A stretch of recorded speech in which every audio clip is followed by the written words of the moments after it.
Bom dia a todos do canal Brasil de Direita, muito bom dia, estamos começando mais uma transmissão aqui para o nosso canal no YouTube, para as 10 páginas no Facebook, também no Twitter. Muito bom dia a você que está nos acompanhando aqui nessa manhã, é muito importante aqui a sua participação conosco, baixa para mim, muito importante a sua participação conosco aqui nesse dia 27, e hoje nós estamos tendo aqui o privilégio e a grande oportunidade de receber o ministro da Educação, que muito tem feito pela nossa nação, que tem ajudado aí, pelo menos, fazer uma parte de reestruturação desse meio da educação do nosso Brasil, que eu estou louco para perguntar um monte de coisa para ele aqui, até porque lá no meu canal, o Giro de Notícias, eu venho batalhando muito em relação à educação, e nós que somos pais, porque antes de estar aqui no canal no YouTube, de ter um canal no YouTube, nós temos família, temos nossos filhos, e a preocupação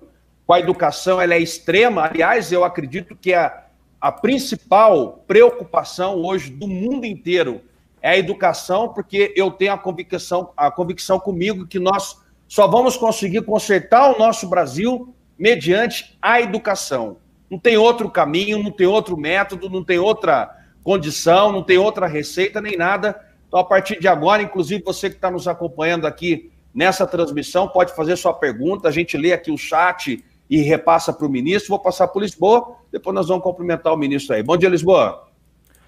Bom dia, Alberto, bom dia, ministro, bom dia a todos que estão ligadinhos do outro lado. Lembrando sempre que é muito importante você que está vendo pelo Facebook e acompanhando pelas demais plataformas, recompartilhe e passe para todos, tá bom?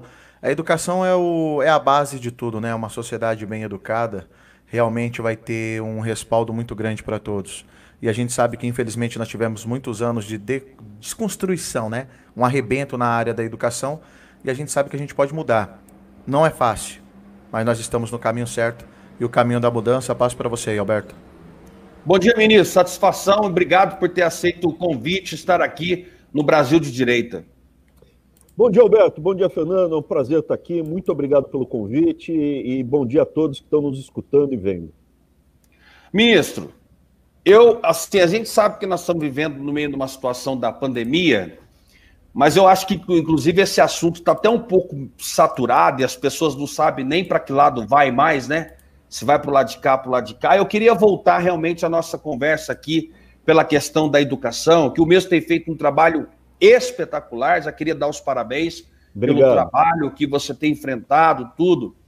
E eu queria, assim, no meu canal, ministro, eu lembro que marcou uma transmissão que eu fiz, as pessoas que me seguem no meu canal começaram a mandar algumas imagens de universidades espalhadas pelo Brasil, e eu fiz um compilado daquelas imagens, e eu comecei a fazer uma transmissão, e as pessoas voltavam para o meu chat dizendo o seguinte: Alberto, você não está mostrando a faculdade, você está mostrando a Cracolândia.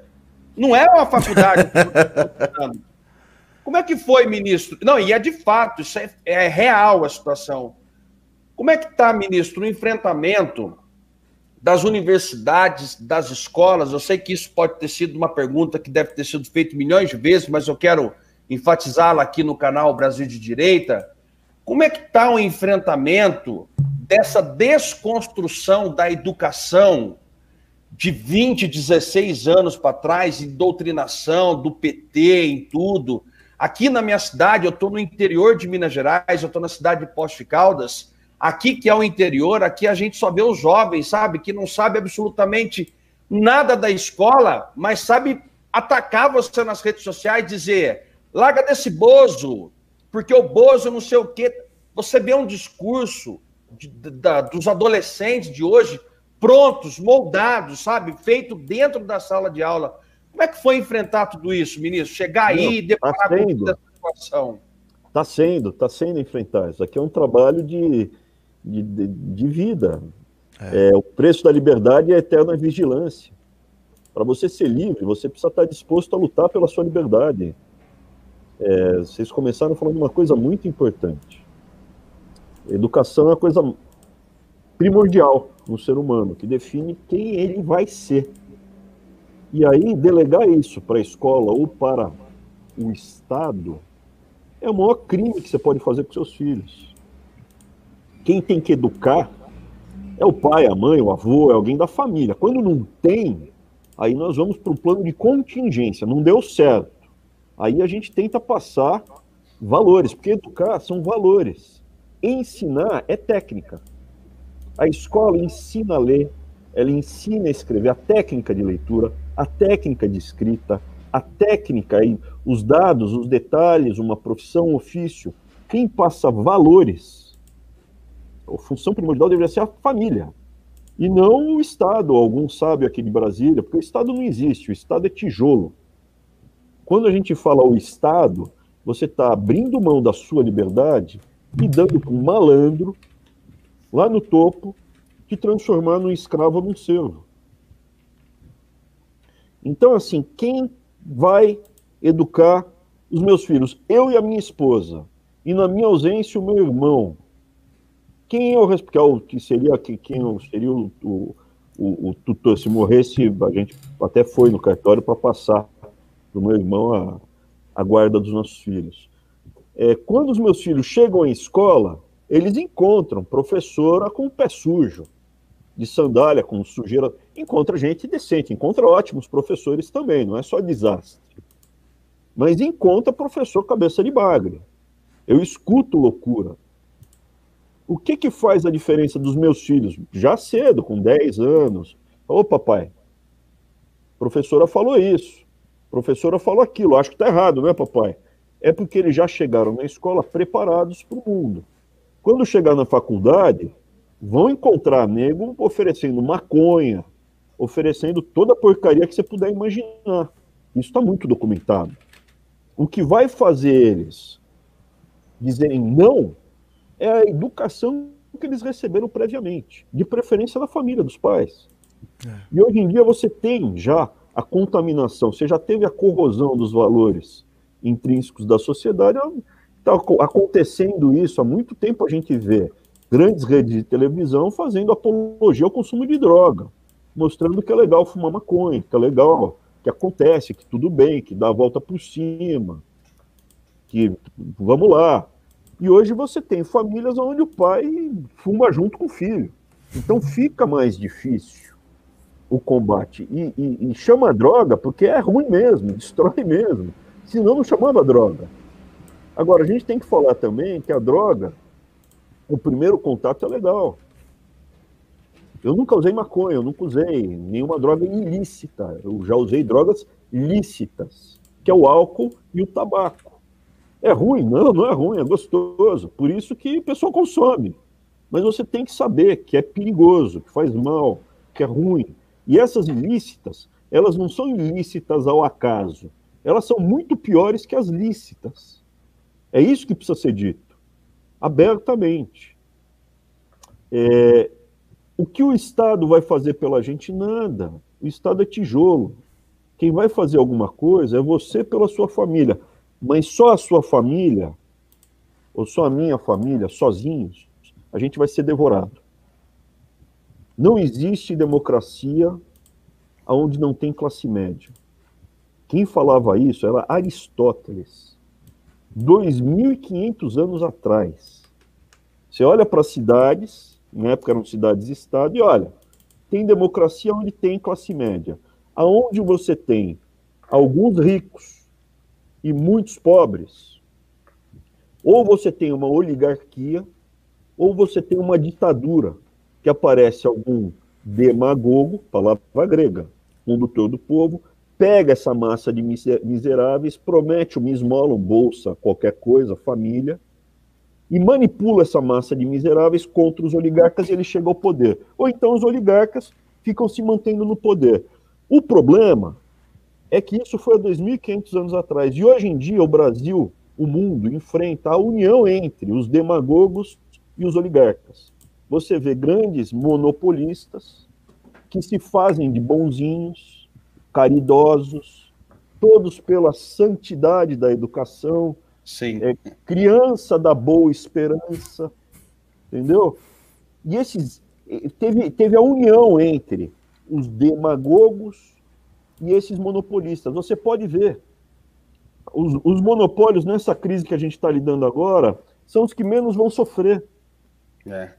Ô, ministro, eu queria só complementar aqui o seguinte, é interessante essa sua fala na questão da transferência da responsabilidade da família para o Estado, né?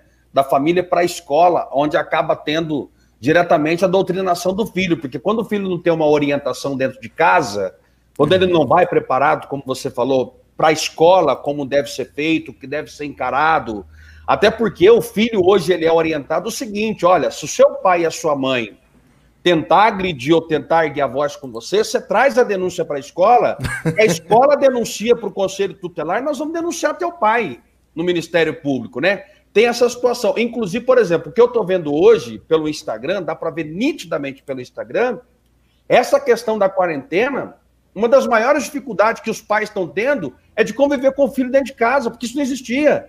Exato. Não tinha essa questão da convivência do filho. Tem pai postando, mãe postando no Instagram, literalmente o seguinte, meu Deus, meu filho está em casa, não sei o que eu faço, né? Alguns tentam uma brincadeira, tudo. Tem essa questão também, né, ministro? A transferência da responsabilidade familiar, da educação do pai e mãe para a escola. Isso é muito complicado, né? Eu acho o seguinte, eu sou defensor da liberdade, eu sou contra o totalitarismo. E achar que vou achar um bonzinho que vai me proteger. Eu vou procurar aqui o papai Lula, mamãe Dilma ou o padre Lancelotti. Né? Vocês conhecem a história do padre Lancelotti, que andava lá no centro da cidade para escolher garotos para passar hipoglose, que tem assadura, essas coisas. Né? Cara, assim, o mundo tá cheio de gente malvada. Tá cheio de gente ruim. Tem gente boa, gente decente. Verdade. Mas se os decentes não forem espertos, atentos e lutarem pela liberdade, a gente vai ser engolido. E ao longo da minha vida eu já saí da garantia de fábrica, né? Eu já não tô mais na garantia de fábrica, quantidade de cabelo branco e tal. Ao longo da minha vida, eu reparei o seguinte, do nada, um cara tá conversando e fala assim, ó, eu sou muito macho e tenho raiva de viado. Ele é homossexual reprimido. Não, eu sou o homem mais honesto do mundo, mais que Jesus Cristo. É ladrão. Ladrão. É ladrão, esse é ladrão, hein? Eu sou bonzinho. Senta aqui no colo do titio que eu vou cuidar de você. Rapaz, sai correndo e chama a polícia. Entendeu? Então, assim, não existe Estado bonzinho. Não existe... O que existe são pessoas decentes. E uma pessoa decente, ela fala real. Exato. E qual é a real? Nós somos uma sociedade ocidental baseada nos valores judaico-cristãos e na forma de pensar greco-romana. A gente pensa como um greco-romano, mas nós não temos os valores individuais dos greco-romanos. A gente não admite que um cara de 40 anos, por enquanto, estão tentando desconstruir, pegue uma criança pequena e faça sexo com ela. Exatamente. O antigo na Grécia era, até legal. Estão tentando desconstruir. A gente pensa como eles, racionalmente e logicamente. A fusão do pensamento greco-romano, a lógica científica, com os valores judaico-cristãos é que permitiu a humanidade, que eu considero o Ocidente o ápice da humanidade, chegar nesse patamar de bem-estar social. Tem defeitos? Tem defeitos, mas no resto do mundo é muito pior. E estão tentando desconstruir a ciência. Então você vai para a universidade e escuta, 2 mais 2 não é igual a 4. Você escuta que a ciência é burguesa, eu escuto isso, a ciência é burguesa. E é Herbert Marcuse que fala isso. E você, ao mesmo tempo, desconstrói os valores judaico-cristãos. Para quê? Para escravizar. Então, voltando, o que é o valor? O que uma pessoa decente faz quando vê outra pessoa na rua levar um tombo? Acontece, de vez em quando tá andando na rua e o cara leva um escorregão e cai no chão. O que você faz? Tem babaca que dá risada. A pessoa decente ajuda a pessoa a recolher as coisas, põe ela de pé, bate o pó. Você precisa tomar uma água, tá se sentindo bem? Precisa que eu chame saúde, hospital, tal? Não, tá tudo bem, pode voltar a andar? Pode, quer sentar? Maravilha. Isso é o que uma pessoa decente faz, isso é fraterno. Nunca eu vou ter que pegar essa pessoa, colocar no colo e carregar ela no colo o resto da minha vida. Isso é o que eles querem fazer, porque daí você fala assim, não, eu quero ser carregado no colo, eu não quero carregar ninguém no colo. Ajudar o outro a levantar e a pessoa voltar a andar, uma pessoa decente faz. Carregar no colo o resto da vida, você vai trazer uma grande quantidade de pessoas para quererem ser, eu também quero ser carregado, e aí não dá certo.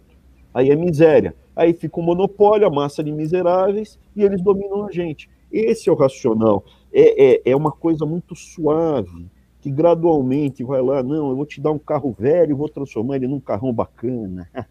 Eu sou bonzinho. Entendeu? O tempo inteiro esse papo furado. É o tempo inteiro esse falso bom mocismo, hipócrita, que fica colocando drogas dentro da nossa casa, que tenta desconstruir a nossa família, que fala que a Bíblia é um livro profano, que fala que o pensamento científico é burguês, que fala que se você tem uma casa, um carro, uma árvore de Natal com presente embaixo no Natal, uma mesa com uma família, todo mundo sentado em volta da mesa, com comida, sem tragédias, você é culpado da desgraça dos outros. E a verdade é a seguinte, primeiro cuida da sua família. Exato. E aí, sobrando, porque tem família disfuncional, e o fraterno é ajudar o próximo, mas se você já está esfarrapado, quando cai um cara do seu lado, você não para ajudar. Então, primeiro você tem que cuidar bem de você e da sua família, decente, sem roubar, sem fazer nada de errado. Quando você estiver bem, você ajuda os outros. Se eu já sou fraco, como eu posso ajudar os outros? Não, o Estado vai cuidar da gente. Não vai cuidar, é mentira isso. É um discurso para escravizar todos nós. E esse prédio no qual eu estou sentado, um MEC, foi sim um instrumento criado pelo Getúlio Vargas para começar todo esse processo. Porque o Getúlio Vargas era um totalitarista, ele era um ditador. E ele tinha um pensamento totalitário. É do meu jeito e acabou. Eu penso o oposto. Pô, você aí sabe muito melhor o que é melhor para tua família, para os teus filhos, do que eu. Exato. E quem não tem isso é exceção, é 3%, 5% da sociedade.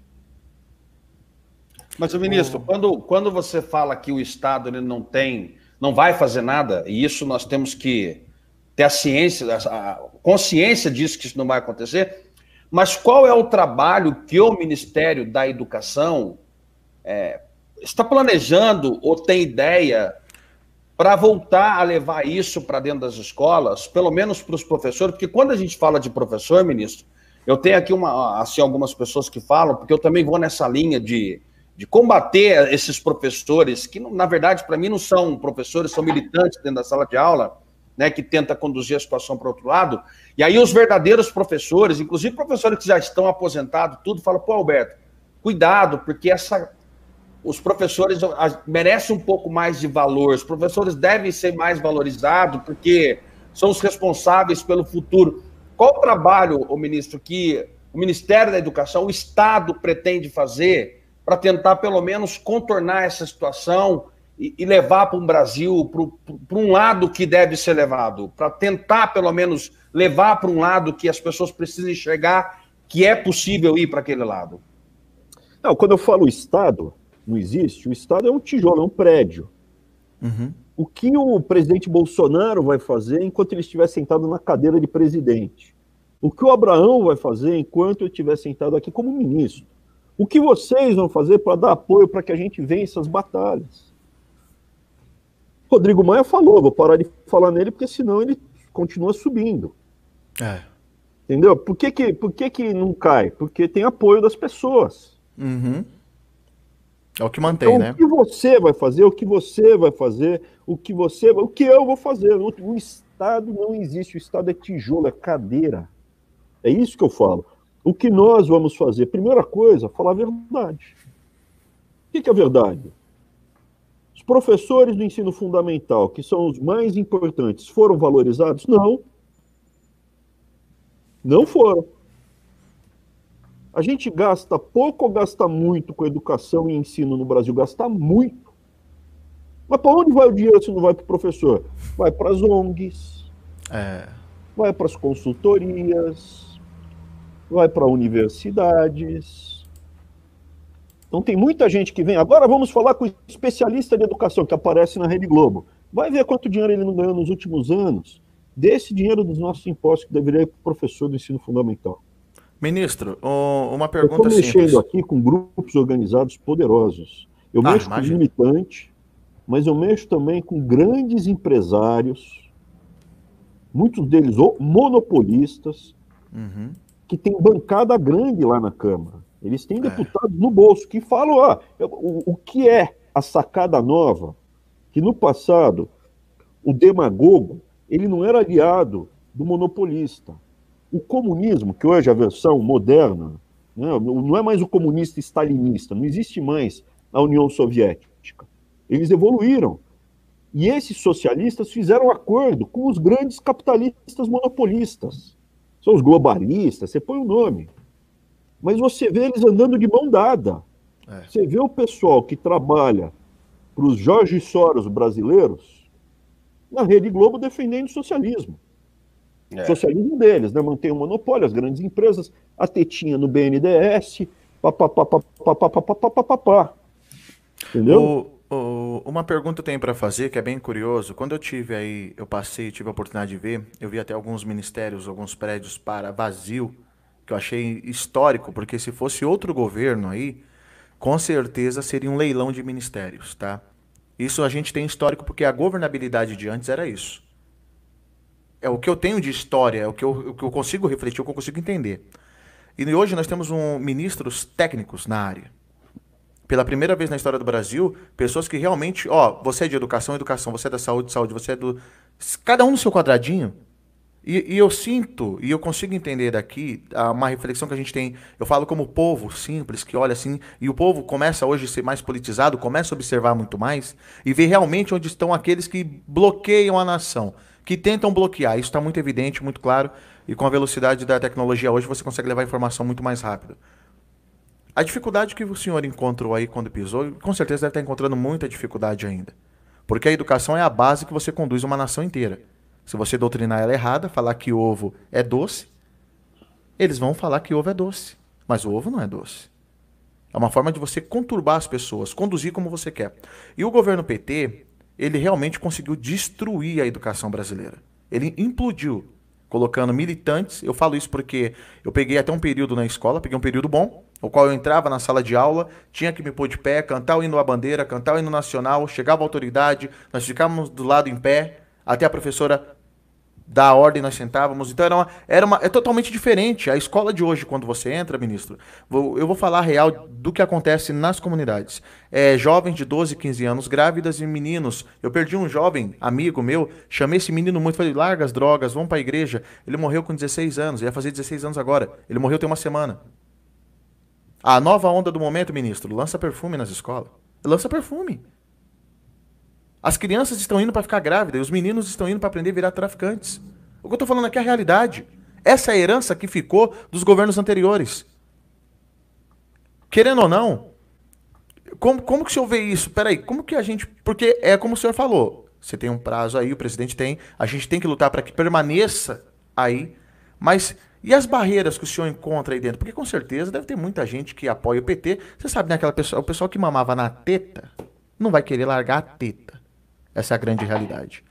O que o senhor encontra hoje de dificuldade aí? Qual que é a barreira? Fala, a gente tem que realmente mostrar esse caminho. Aqui tá difícil, aqui nós estamos indo. Porque eu vi que você fez um trabalho muito bom. Sabe aquela carteirinha que ajuda milhares de pobres, de estudantes, que não tiveram sequer nem a atenção para dar? Não, deixa caducar aí.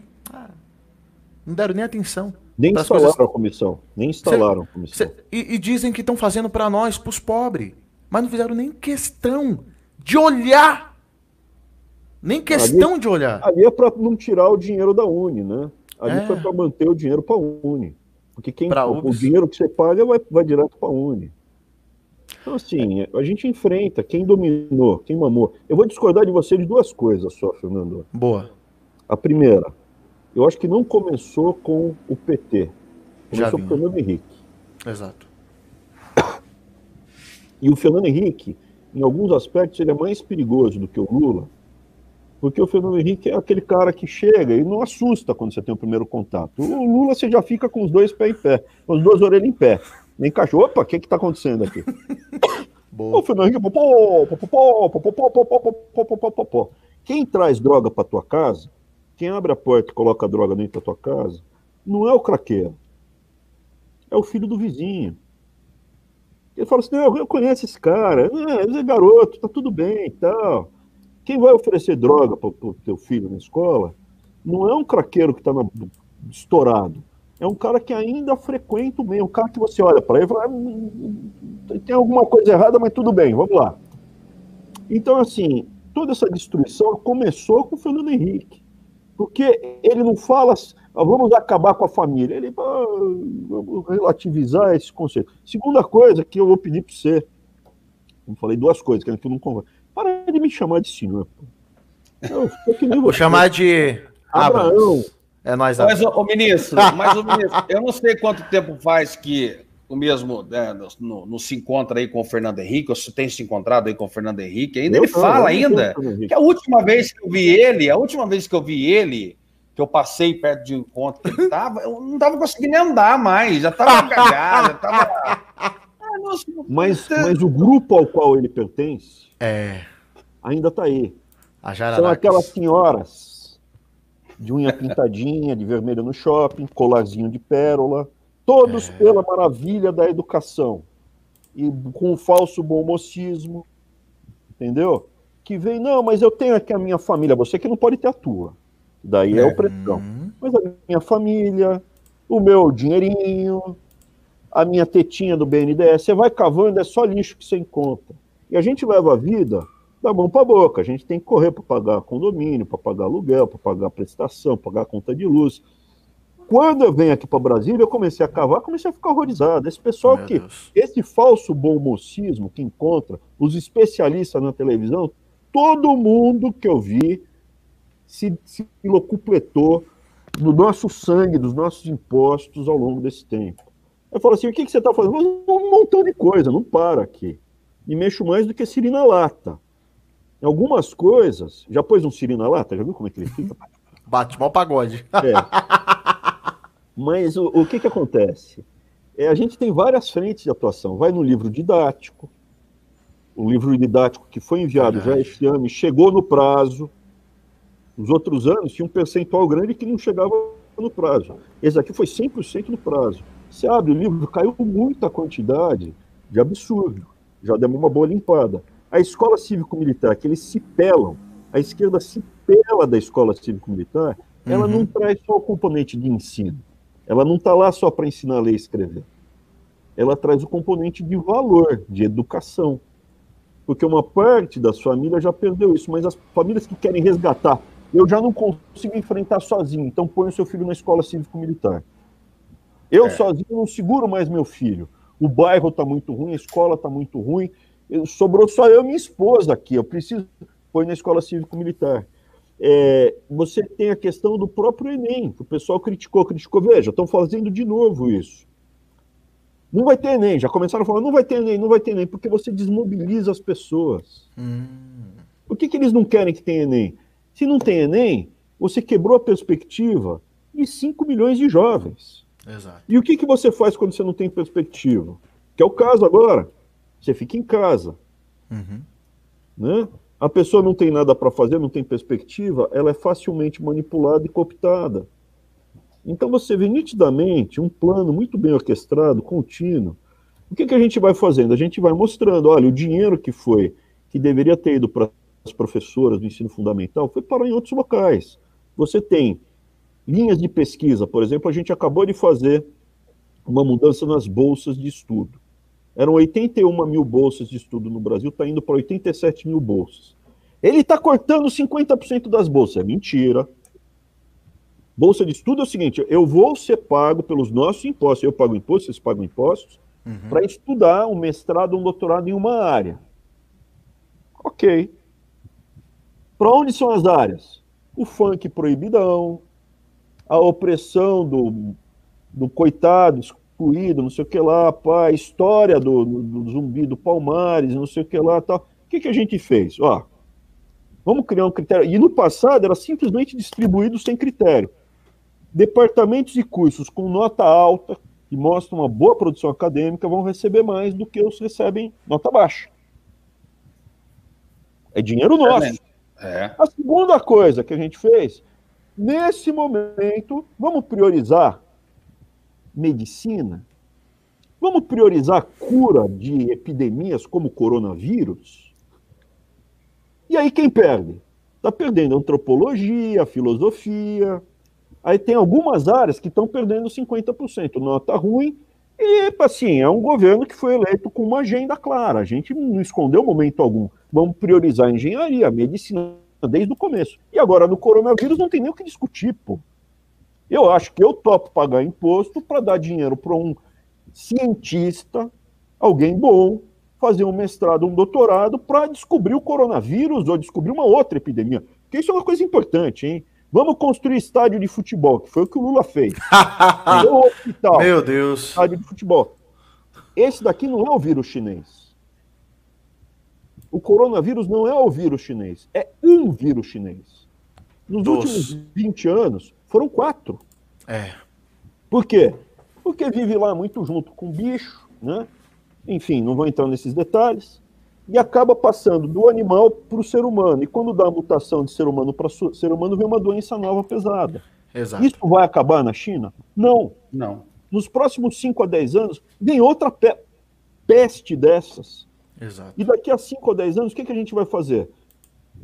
A gente deveria ter uma estrutura melhor de pesquisadores na área de saúde, mais médicos, mais enfermeiros, mais engenheiros, porque o respirador, né, que é o mecânico que vai faltar agora, vai faltar respirador, vai faltar leito no hospital, é engenheiro que faz. Exato. Entendeu? O que a gente vai, aonde a gente vai colocar? Os nossos. Ah, mas eu me preparei para fazer um mestrado em história. Ah, tudo bem, se é importante, alguém vai dar o dinheiro. Ah, mas filosofia é importante. Eu estudo filosofia. Eu estava no Datena outro dia, ele começou a falar de filósofo. Eu falei, Datena, você diz o filósofo, eu digo o nome, o sobrenome e a linha de pensamento dele. Ele falou, porque o Schopenhauer, é Arthur Schopenhauer, é alemão, pá. Porque então o Spinoza é Baruch Spinoza, o Bendito Spinoza, tá gravado, é Bendito Spinoza. O Bendito Spinoza, ou Baruch Spinoza, ele era de origem espanhola, foi para a Holanda. E o que ele fazia? O Datena perguntou. Ele fazia lentes óticas. E aí ele terminou ainda de gostoso. Ele falou: existo, logo penso. Não, é penso, então eu existo, do René Descartes. Isso é, eu existo, porque ele vai desconstruindo o mundo pelo niilismo, né, contra o niilismo, e daí fala, não, tem mais uma coisa, porque até então tudo que eu sei é que eu nada sei, que é o relativismo absoluto. Eu não posso falar, por exemplo, que o Paulo Freire é feio pra dedéu. Ele é feio. Sim, mas se você segue o raciocínio niilista, tudo que sei é que nada sei, eu não posso falar isso. Sim. Então, o René Descartes, ele fez um passo muito importante quando ele desconstrói tudo e fala o seguinte, tem mais uma coisa que eu posso falar, além do tudo que eu sei é que nada sei. É que se eu penso, eu existo. E se eu existo, aí ele começa a construir uma linha de pensamento para lutar contra o niilismo. Então você fala, o filósofo, eu estudo filosofia, lógico, é importante, lógico que é importante. Melhora muito a forma de raciocínio. Agora, eu estudo filosofia com meu dinheiro e com uma idade já avançada. Vai botar cara de 18 anos para escutar Marilena Chauí na universidade, Marilena Chauí ganhando 30 pau, 25 pau por mês, com o nosso dinheiro, não. Eu prefiro porque vai fazer medicina, cara. Vai fazer enfermagem, vai fazer computação, vai fazer uma coisa que vai tirar um pouco do peso. Vamos voltar para aquele exemplo. O cara caiu do chão do seu lado, eu ajudo a ficar de pé. Então eu tenho compaixão com o próximo. Mas você não vai carregar ele o resto da sua vida? Nem o meu filho eu vou carregar a vida inteira no colo. Exatamente, falou tudo. Meu filho, eu carrego no colo até ele ficar pesado. Depois de uma certa idade, fica de pé e anda, cara. Ah, mas papai, fica de pé e anda. É, isso mesmo. E depois de uma certa idade, agora, vai carregar a sua malinha também. Então, assim, o que acontece? Você vê, por que eu sou tão atacado? É tosco, evidentemente que eu não sou tosco. A minha formação é melhor do que todos esses caras aí. A formação do meu irmão é mais robusta do que, assim, pode ter igual, mas pior e melhor que ele, não tem. USP, FGV, MBA internacional. Você pega na conversa comigo, eu sou Ah, mas ele cometeu erros. Lógico, eu estou aqui digitando, aparece um monte de assessor, não sei o que lá, tal. Casa, não sei o que lá, tal. Hoje em dia eu já aprendi, eu não mexia nisso no Twitter. Abri o Twitter agora. Twitter é... Vou escrever, silêncio. Agora estou escrevendo no meu Twitter.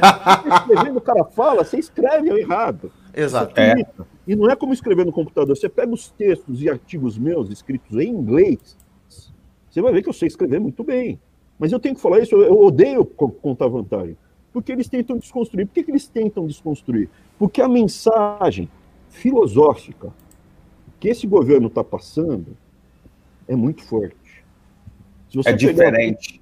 Se você pegar o que a gente está conversando aqui, tem uma base filosófica, e filosófica no sentido estrito da palavra. Filosofia, busca da verdade, amigo da verdade. Muito sólida.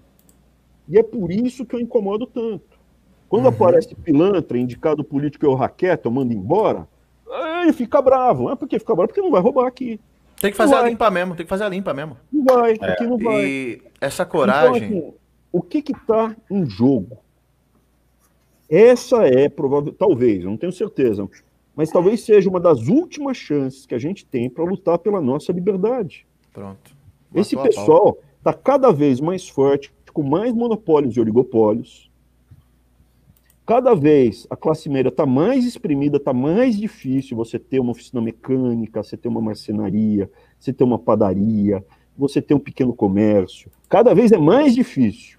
Cada vez os nossos filhos vão ter menos capacidade de ler e escrever, porque a técnica de leitura e de escrita é a técnica de lixo do Paulo Freire, que gerou um contingente enorme de analfabetos funcionais. E a gente está mexendo na técnica, com o professor Nadalim, que foi eleito o melhor técnico em alfabetização, com a melhor técnica no passado, pelo governo de esquerda. Eles falaram, a técnica dele é melhor, funciona. Ele está aqui fazendo a técnica nova. Só que o pessoal chia, grita, vai para a Rede Globo, vai para a Folha de São Paulo. Eu sei que vocês gostam da Rede Globo, da Folha de São Paulo, né? filho, e eu falo assim, você tem que falar, não tem que falar o CNPJ, tem que falar o CPF, a família Marinho. Eles são os caras. Não tem a Rede Globo, tem a CBN, a rádio, tem os jornais, tem a revista, tem a televisão. A família Frias, elas têm o jornal como um veículo para os outros negócios paralelos que eles têm. Tem gráfica. Você quer comprar uma briga com a Folha? Vai falar mal de você todo santo dia. Eu compro. Mas quantos malucos tem que nem o presidente, eu, outras pessoas? Tem pouco maluco. Na verdade, ministro, o que faltava no Brasil era realmente pessoas que falavam e mostravam o podre. O que acontecia era o aparelhamento dos ministérios aí. Antes era um aparelhamento dos ministérios, e por incrível que pareça, a gente está no primeiro governo, como eu digo, acho que nós não temos como errar, não dá para errar mais, não tem como voltar para trás, é daqui para frente, e a gente vê o sistema mostrando as suas garras. Estão desesperados. E a questão da imprensa também. E essa crise está sendo explorada, eu estou preocupado. Acabei de mandar um Twitter, preocupadíssimo, porque ontem eu vou fazer... Deixa eu só falar uma coisa, o que salvou a gente foi esse bichinho aqui, ó. Isso que eu ia falar agora. Quebrou o monopólio da informação. Nós está aqui, ó. Tentando. Você pega ali a discussão, os caras lá, os poderosos do Congresso Nacional, querem acabar com a liberdade. Exato. O tempo inteiro. Você pode falar mal de mim, você nunca vai ver um Twitter meu, você não pode falar mal de mim. Pode falar mal de mim, fica à vontade. Mas ontem eu falei, ministro, ontem eu falei no meu canal, porque eu falo todo dia, o meu canal praticamente tem um trabalho de desconstrução de tudo que é aquilo que a Globo e a Folha de São Paulo fala, né? Aí eu vou lá, eu pego a matéria para desconstruir, para mostrar a verdade, mostrar o outro lado da moeda, né? Exato. Mas eu sempre também fui nessa linha. A única coisa que eu não prego e jamais vou pregar é que eles não têm a liberdade de falar o que eles querem. Eles podem falar o que eles quiserem. Acho que a liberdade de expressão, a liberdade da imprensa, ela tem que ser mantida, até porque é uma linha de raciocínio dele de que esse governo iria acabar com isso tudo. Mas eu não quero pagar o meu imposto para eles. Não, isso não pode. E é o que eles querem. É o que eles querem. Mas eu não quero dar dinheiro meu para os Frias. Eu Exato. não quero dar dinheiro meu para essa tigrada toda que mamou.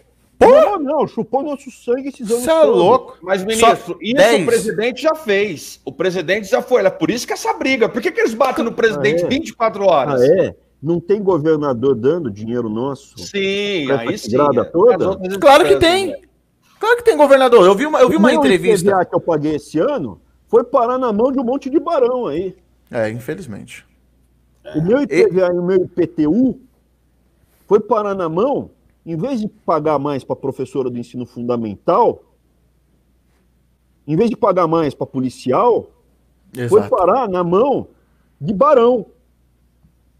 É verdade. Esse Então, sistema. é uma luta. A única forma, Aristóteles, voltando para Aristóteles, a política, quando bem exercida, é a mais nobre das atividades humanas. Uhum. A única forma da gente ser livre é se nós nos politizarmos. Se você tivesse esse tipo de... Hoje em dia, se eu perguntar qual é a seleção brasileira, eu não sei dizer o nome de um jogador. Me pergunta dos ministros. Do STF, dos ministros. Sei todos. Todo mundo Sabe sabe. tudo. A gente se politizou e eles estão possessos com isso. E aí Exato. vem o coronavírus. Aí vem o coronavírus. E, de repente, a sua borracharia está fechada. O cara que tem uma borracharia, ele não precisa do Bolsa Família. Exatamente. Ele é um classe média, ele tem um ofício. R$600 por mês não paga a conta de um cara Exato. que tem uma borracharia, um Exato. cara que tem uma padaria, um cara que tem uma oficina mecânica, um marceneiro. Estão jogando a gente, todos nós, para ser miseráveis. E aí, quando é miserável, eu dependo do bolso. Se não votar em tal cara, não vai ter a bolsa. Ministro, eu queria fazer uma pergunta nesse sentido, até Deixa para eu finalizar. terminar, depois a gente volta. Sim. Mas a faculdade de filosofia é importante. Não, veja, eu acabei de falar, eu estudo filosofia. Você diz o filósofo, e eu digo a linha de pensamento. Quer falar de São Tomás de Aquino, São Agostinho, quer falar da linha dos peripatéticos, quer falar de Sêneca, quer falar de quem? Escolhe, diz o nome, eu digo o bichão. Agora, eu te pergunto também, quantos deles estudaram numa faculdade de filosofia? Quantos? Quantos deles tinham uma tetinha do Estado para ficar lá filosofando? Vamos lá. Eu digo a atividade e a profissão de cada um deles. Tinha um que era o Diógenes. O Diógenes morava dentro de um barril. Filósofo. Aí uma vez Alexandre o Grande foi falar com ele e ficou na frente dele e fez sombra. O Diógenes falou para ele: ô Alexandre, o que você não pode me dar, pelo menos não me tira. Isso o cara era um livre, ele não estava na tetinha. O Aristóteles foi expulso da academia porque já naquela época já tinha intriguinha entre os intelectualoides. Ele sai da academia e vai montar o liceu, porque não deixava ele trabalhar. O Aristóteles. Vai dizendo os filósofos. Wittgenstein, os modernos, não estudou em filosofia. Arthur Schopenhauer, que foi o que o Datena falou, não estudou numa escola de filosofia. Então, veja, a ciência é a luz. Eu sou 100% a favor da ciência. Eu sou 100% a favor do conhecimento. Mas o que aconteceu com uma parte das universidades foi o aparelhamento delas. Ainda tem muita coisa boa e importante. A parte de saúde das universidades é importantíssima. A parte de engenharia, de agronomia, a parte da filosofia, tem professor bom de história e de filosofia, mas eles foram dominados, eles não podem colocar a cabeça para fora. E nesse momento, se a gente não tira um pouco da gasolina para dar para a medicina, essa tigrada continua alucinando. Falou tudo. A gente está agora, ministro, indo para quase 10 mil amigos ao vivo. Hoje, a gente tem uma dificuldade, tá? Realmente, com as pessoas mais carentes, tá? A escola cívico-militar, a gente viu que teve alguns políticos que realmente não quis que entrasse nos estados. Não entra aqui não, porque se entrar é valores. E muitas pessoas perguntam aqui, o pessoal perguntou sobre a escola cívico-militar. Não, calma não, tá normal. Tá normal. Tá normal. A escola cívico-militar, algumas pessoas perguntam, eu gostaria que o ministro falasse um pouquinho dessa escola. Se o senhor puder passar um resumo pra gente. Lógico, o que é a escola cívico-militar? São professores civis, então tem lá o professor civil de matemática, professor normal. Só que ele chega com avental branco e tem que chegar com uma certa, né? A maior parte dos professores, a grande maioria dos professores, quer ensinar e são bons. Eles não têm a técnica, não têm o livro, agora vão ter o livro, estamos passando a técnica e não têm os recursos e perderam a disciplina da sala de aula. Existem premissas. Eu acredito que a maior parte dos brasileiros são decentes. Como é que eu dava prova? Eu chegava e mostrava estatística. Eu tinha... Veja, foram vasculhar minha vida inteira. Vasculharam tudo da minha vida. Eu trabalhei na iniciativa privada há 20 anos, tive sucesso. Isso me permitiu ter recursos para estar aqui hoje. Eu fui professor de uma federal concursada, entrei na USP, na FGV, prestei concurso, vasculharam minha vida inteira, chegaram ao ponto de perguntar sobre a minha tia-avó. Ninguém da minha família passou no setor público, não existe recurso público envolvendo nem o nome Weintraub ou da família da minha mãe, Bragança de Vasconcelos. Vasculharam tudo. Aí inventa um monte de mentira, que eu estou processando a minha mãe, que morreu há 20 anos. Meu Deus. Putz. Um monte de mentira. Aí o que acontece? Quando eu estava dando aula, eu deixava entrar quantos alunos fossem. E o que acontecia? O quanto coubesse, pode liberar a matrícula, pode entrar lote. E, acabou que eu dava aula para 10% do campus. Apesar, porque eles, em momento algum, ninguém fala assim, ele era um mau professor. Não apareceu um aluno para falar que eu era mau professor. Um. Fala, ele não faz pesquisa eficiente. A pesquisa que a gente fez e publicou é a base da reforma da Previdência que a gente fez aí. Então, o impacto científico da nossa pesquisa está aí. Salvou o país. Aí, voltando. Eu acredito que a maior parte das pessoas é decente. 5% é que não presta. Se você pega esse 5% e dá certeza da punição, ou pune, expulsa, todo mundo tende a se comportar bem. Quando você não pune, em vez de ser 5%, você lida com 50%, porque tem um pessoal que é Maria que vai com as outras. Aí é complicado. E esses 5% dão mais trabalho que os outros 95%. Então eu chego, identifico os 5% e falo, eu te reprovo, eu te expulso, eu te meto um processo na física. Você escolhe. Ou você se comporta bem. Zero de problema. Eu colocava o meu celular e o meu e-mail pessoal na lousa. Ninguém me enchia o saco, as pessoas me consultavam na medida certa, eram corretos.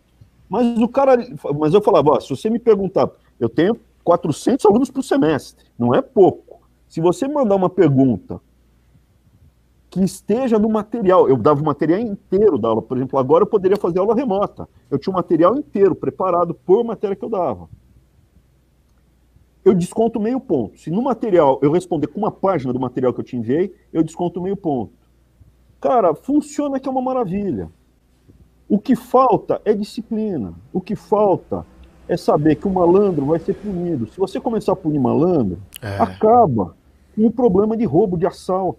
Acaba com esse inferno que a gente vive hoje no Brasil. E o que é a eleição do Bolsonaro? Não é a solução para tudo isso, é uma esperança que a gente talvez consiga ainda transformar o Brasil nisso que é o potencial dele. É uma esperança.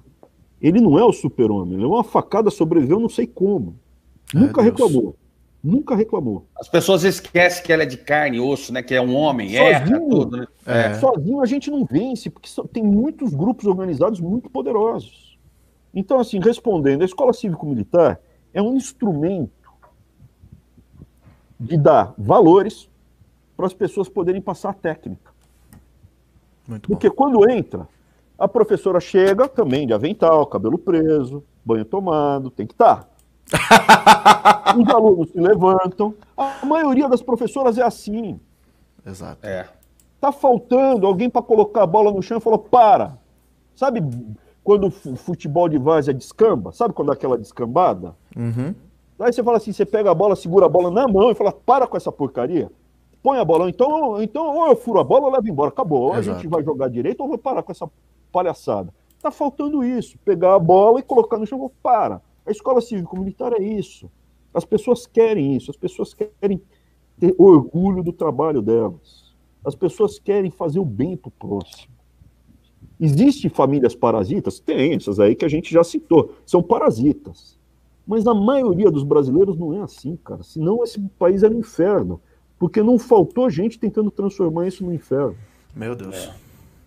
Ministro, eu queria fazer uma pergunta para a gente finalizar. Gente, já está uma hora aqui, hein, gente? Até pela questão da sua agenda aí, seu compromisso, e em respeito também ao pessoal que está nos assistindo, é o seguinte: nós estamos vivendo essa situação lamentável do coronavírus aí, né, que a gente sabe todos os cenários, o que é, o que não é. E as aulas estão suspensas em todo o Brasil. E a gente sabe que as escolas, quando não é municipal, é estadual.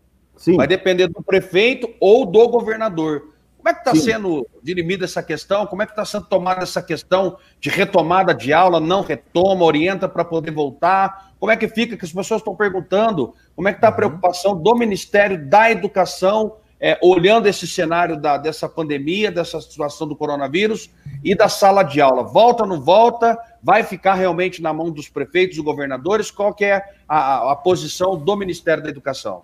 A posição do Ministério da Educação é dar o apoio total, os tomadores de decisão lá na ponta, ter o melhor técnico, o melhor recurso para fazer isso. A gente soltou 500 milhões de reais, logo no comecinho, para comprar álcool gel, toalha, sabonete e água sanitária. Reforçar. Por quê? Porque não dá para ficar 4 meses enfiado em casa, nem 3 meses, nem 2 meses. Exato. Só que o que a gente viu, Rede Globo, põe pânico, terrorismo. 24 horas. Aí tem os governadores mais malandros, que têm interesse nisso, que foram junto. Aí contamina prefeito, contamina todo mundo. Entendeu? E o que a gente viu? Que foi precipitado. Eu não sou médico, não sou técnico, mas o período de fechamento, você fecha por 15 dias, 10 dias, segura um pouco, abre, volta. Então, assim, eu estou aqui aguardando as instruções do Mandetta na saúde, disponibilizamos internet para as universidades. Muito bom. Já tinha disponibilizado internet o ano passado para as escolas, para usarem Wi-Fi. Mas o pessoal mais pobre não tem internet em casa. Então, assim, estamos tentando ver recurso para fazer via televisão, correndo. Eu acho que vai reabrir, vai chamar de novo. Depois pode ter um recrudescimento ou não, fecha de novo por um período, mas não dá para ficar 6 meses fechado. E, principalmente, essa crise não pode ser um instrumento totalitarista para a gente abrir mão das nossas liberdades. Então, você tem um pequeno comércio. Fecharam. Borracharia fechou. Fecharam as coisas. Sem nem perguntar por quê. Veja, as pessoas não sabem. Eu tenho a maior rede de hospitais do Brasil aqui no MEC. São 40 hospitais universitários. Eu tenho mais hospital do que o Ministério da Saúde. Nossa. As pessoas não têm essa dimensão. 8 milhões de pessoas foram atendidas no ano passado. A gente está correndo com respirador, mandou mais recurso, tirou. E aí vem aquela loucura que eles fizeram ano passado no Congresso, do orçamento, que a gente vai escolher, vai fazer. Deu uma travada, atrapalhou sim. Só tá? para atrapalhar, atrapalhou. só para atrapalhar. Mas beleza, conseguimos, foi o dinheiro. Agora, como é que você compra? Tá faltando, fechou tudo, paralisou tudo, ônibus, caminhão, fechou a logística. Até para combater o coronavírus, tá difícil. Foi um tiro no pé, do jeito que foi feito. Se é por politicamente, se foi por incompetência, mas aqui eu te falo, na gestão do combate, a gente vai conseguir fazer isso, estamos ampliando os leitos, comprando mais respirador, estamos correndo com isso. Agora, na própria gestão do processo, atrapalhou. Deveria ter sido feito de uma forma menos atabalhoada, menos pânico, mais serenidade. É sério, é grave, mas que pelo menos sirva de aprendizado, porque daqui a 5 ou 10 anos vai ter outro. O pessoal lá na China vai continuar tendo contato muito próximo com um monte de bicho. Não vou falar dos vídeos, os vídeos já estão circulando. E isso passa doença. E vai passar para pessoas e vai chegar aqui outra. Qual vai ser? Outros lugares, não é só na China, não, tá? Você tem doenças que vieram da África, né? A AIDS, o Ebola também, né? Pô, esse convívio com o bicho, não pode ter esse convívio. Dá uma mutação, passa a doença para o ser humano, dá outra mutação e essa doença passa de ser humano para ser humano. Depois ela arrefece, né? Mas o que acontece? Nós, como sociedade, como nação, a gente tem que estar preparado para isso. Vamos nos preparar como? Vamos investir mais em bolsas de medicina, vamos fazer mais faculdades de engenharia, mais faculdades de enfermagem. Mas mais importante do que isso é que nós, aqui, lutemos pela nossa liberdade. Exato. A gente precisa se politizar mais e participar mais do dia a dia. Não, deixa ele. É que nem reunião de condomínio, pô. Não quero nem ir. Vai dar zica. Se ninguém aparece, fica na mão. Pode ser pode ter um síndico ladrão, pode ter um cara que é maluco. A gente tem que participar, tem que ir para as escolas dos nossos filhos, a gente tem que saber o que acontece na prefeitura, senão fica na mão dos movimentos sociais. O que é movimento social? ONG. Entendeu? Então, assim, ou a gente se mobiliza. Isso daqui foi o que salvou o Brasil, a nossa mobilização. Ou a gente vai chegar, daqui a 5, 10 anos, vai estar numa situação pior do que a gente está hoje. Verdade. Olha o que aconteceu com os governadores. Foi um choque. Alguns deles, né? Choque. Aqui eu gostaria de agradecer, ministro, a sua participação aqui no canal Brasil de Direita. Essa live ela é retransmitida em diversas páginas no Facebook e depois ela será retransmitida novamente. O nosso alcance é grande. Gostaria de agradecer aqui, ter disposto aí do seu tempo. A gente sabe que está corrido, que o governo federal inteiro, né? Todos os ministros estão correndo para todo lado, mediante a toda essa situação. Só uma notícia que me chega aqui agora. A Rede Globo, indo na contramão da decisão do governo federal, e não seria diferente, né? A Rede Globo, ela lançou uma campanha com diversos atores, artistas e cantores, com um videozinho Fique em Casa. Está indo no ar de 15 em 15 minutos na Rede Globo, e estão espalhando isso daí, onde o presidente está tratando isso com muita cautela, pedindo para que a coisa possa tentar voltar ao normal, tudo, a Rede Globo vem na contramão, então estou aproveitando essa grande audiência aqui, né, para poder espalhar essa informação, para que você possa se conectar às redes sociais do presidente da República. Ele é a pessoa que pode passar a informação correta do Brasil, o que é que está acontecendo no nosso Brasil. Vou deixar, ministro, para que você possa fazer as considerações finais, agradecendo mais uma vez sua participação aqui. Só para me encerrar aqui, eu quero mandar um abraço para o Maciel, tá bom? E para Frente Cidadã, e agradecer todos os youtubers, influenciadores que estão nessa luta, porque nós não estamos sozinhos, tá bom? A palavra está com você, Abrão. Tá, eu diria que a doença é séria, é grave, não é o fim do mundo, não vai matar todo mundo, mas a gente tem que salvar o máximo de vidas possíveis. Correto. Mas isso não pode ser pretexto para um grupo totalitarista tirar as nossas liberdades individuais e destruir a economia brasileira. Isso tem que ser feito com técnica e não com pânico ou com populismo. Eu sigo as orientações do ministro Mandetta, que é o ministro da Saúde do presidente Bolsonaro. E a gente está acompanhando o que está acontecendo no Brasil todo. Evidentemente, podendo ficar resguardado, principalmente o pessoal mais velho, fique.